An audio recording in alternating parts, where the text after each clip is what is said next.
সভ্য সমাজৰ অমানৱীয় কাণ্ড অসবৰ্ণ যুৱতীক বিয়া কৰোৱাই হ'ল অপৰাধ পিতৃৰ মুখাগ্নিৰ পৰা বঞ্চিত পুত্ৰ ঘটনা ওদালগুৰিৰ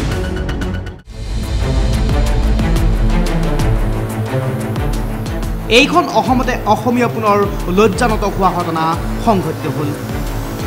এই ঘটনা সংঘটিত হ'ল এটা সম্ভ্ৰান্ত ব্ৰাহ্মণ পৰিয়ালত আজিৰ পৰা প্ৰায় 3 বছৰ পূৰ্বে প্ৰাঞ্জিত চান্দিল্য নামৰ যুৱকজনে এগৰাকী বৈশ্য সম্প্ৰদায়ৰ যুৱতীৰ সৈতে প্ৰেম বিবাহত আবদ্ধ হৈছিল যুৱকজনৰ এই কাণ্ডত পিতৃ মাতৃ আৰু পৰিয়ালৰ আন সদস্যসকল সৰ্গহস্ত হৈ ঘৰৰ পৰা উলিয়াই দিছিল প্ৰাঞ্জিতক অতি বিলাসিতাত ডাঙৰ দীঘল হোৱা যুৱকজনে অৱশেষত ঘৰৰ পৰা ওলাই যায় আৰু ভাড়া ঘৰত থাকিবলৈ লয় পৰিয়ালৰ লোকে প্ৰাঞ্জিতৰ লগত সকলো সম্পৰ্ক ছেদ কৰি দিছিল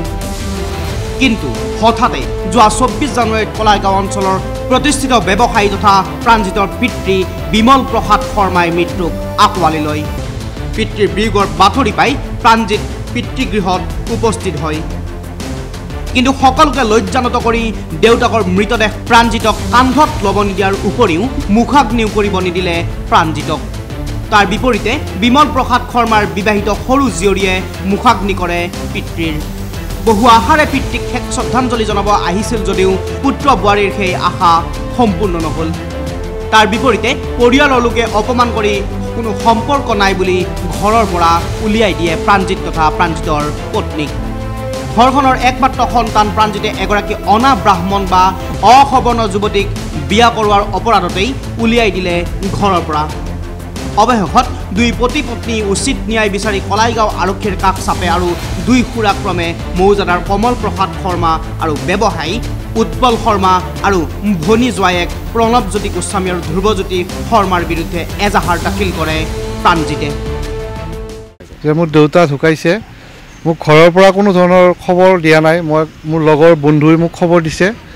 তাৰপিছত এওঁলোকৰ মই আহিলোঁ ৰাতিপুৱাই আহিলোঁ আহি ঘৰত মোক কোনো পৰিয়ালে মোৰ লগত মাতবোল কৰা নাই আৰু কিছুমানে বাহিৰৰ পৰা কৈ আছে নীলাজৰ নিচিনা আহিছে মানে লাজো নাপায় আহিবৰ কাৰণে এতিয়া তাৰপিছত এই শ্মশানত গ'লোঁ তাৰপিছত মোক লাৰিব নিদিয়ে মোক মুখাগ্নি কৰিব দিয়া নাই ভণ্টিয়ে কৰিলে তাৰপিছত আৰু বহুত অশ্লীল কথা কৈছে আমাৰ তাৰমানে মোৰ এটা অপৰাধ যে মই তেওঁলোকৰ কথা মতে বিয়া কৰোৱা নাই বা মই নিজৰ হেৰিত বিয়া কৰালোঁ বেলেগ কাষ্টৰ বিয়া কৰালোঁ মই বৈশ্য সম্প্ৰদায়ৰ বিয়া কৰালোঁ সেইকাৰণে মোৰ নাম প্ৰাঞ্জিত চান্দিল্য সেইকাৰণে আজি আমি ব্ৰাহ্মণ সম্প্ৰদায় ঘৰৰ পৰা মানে এওঁলোকে কোনো ধৰণৰ হেৰি নাই শ্মশানৰ পৰা আহিলোঁ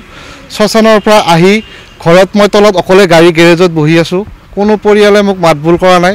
অলপ পিছতে ওপৰৰ পৰা ভণ্টি নামি আহিল আৰু নতুন এজন জোৱাই আহি মোক কয় যে তুমি ইয়াৰ পৰা গুচি যা তই যদি ইয়াতে থাক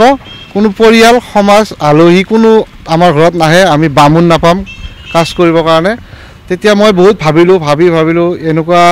হেৰি নকৰোঁ আজি আৰু অশান্তি নকৰোঁ তাৰপিছত মই ৰাতি সেই মঙললৈ অকলে 8টা বজাত স্কুটি লৈ গুচি গ'লোঁ আহিলোঁ মই ন্যায় বিচাৰিছোঁ কাৰণ মোৰ নিজৰ দেউতাৰ মই শ্ৰাদ্ধখনটো কৰিবই লাগিব ন কাজখনটো মই নিজে কৰিবই লাগিব যিহেতু এখন কাজ অকলে কৰিব নোৱাৰোঁ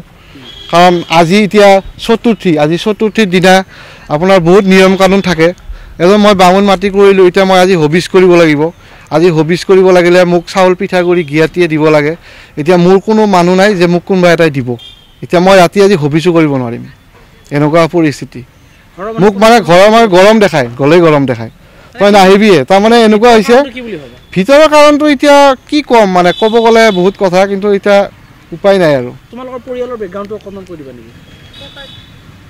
পৰিয়ালৰ বেকগ্ৰাউণ্ড মানে এতিয়া ধৰক তোমাৰ ককাই কি কৰিছিলে ককা মৌজাদাৰ আছিলে দেউতাই দোকানে কৰিলে প্ৰথম মৌজাদাৰ আছিল তাৰপিছত খুৰাক দিলে তাৰপিছত দেউতা হেৰি হ'ল এই দেউতাৰ নাম কি আছিল দেউতাৰ নাম বিমল প্ৰসাদ শৰ্মা মৌজাদাৰটোৰ নাম কি কমল প্ৰসাদ শৰ্মা তেওঁ কি হয় আপোনাৰ মোৰ খুৰা হয় খুৰাহঁতৰ মন্তব্য এটাই যে কৰিব নালাগে আমি যি ডিচিশ্যন লৈছোঁ সেইটোৱে হ'ব তেজ্যপুত্ৰ কৰা নাই কিন্তু মোক সম্পত্তি মানে উইল কৰিছিল কিন্তু ইহঁতে বাধ্য কৰাইছে দেউতাৰ পৰা এইবিলাক চব তুমি সম্পত্তিৰ অধিকাৰী হয়নে নহয় মই দেউতাৰ সম্পত্তিটো মই অধিকাৰ থাকিবই ন মই কালি সম্পত্তি মই অকলে মই কালি সম্পত্তি কোনো ধৰণৰ সম্পত্তিৰ কথাই অহা নাই এই মুহূৰ্তত মই দেউতাৰ মাত্ৰ কাজখনহে কৰিব আহিছোঁ এই সমগ্ৰ ঘটনাৰ ক্ষেত্ৰত আৰক্ষীয়ে কি ভূমিকা গ্ৰহণ কৰে সেয়া লক্ষণীয় হ'ব পৰৱৰ্তী সময়ত।